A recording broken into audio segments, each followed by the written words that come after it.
tinawang ganda ng lugar dito. Pag high tide yan, maganda yan. Ah, meron siyang ano, yung tawag dito, may net sila paikot. Yan. Para hindi makapasok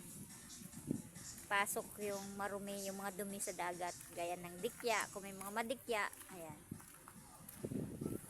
May ibon oh. Ayun, ang ibon.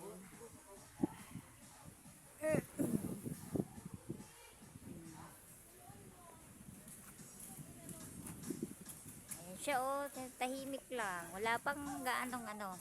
Yung Bulkan Mayon hindi ko makita. Ayun, oh, natatakpan ng ulap. Ayan, Bulkan Mayon.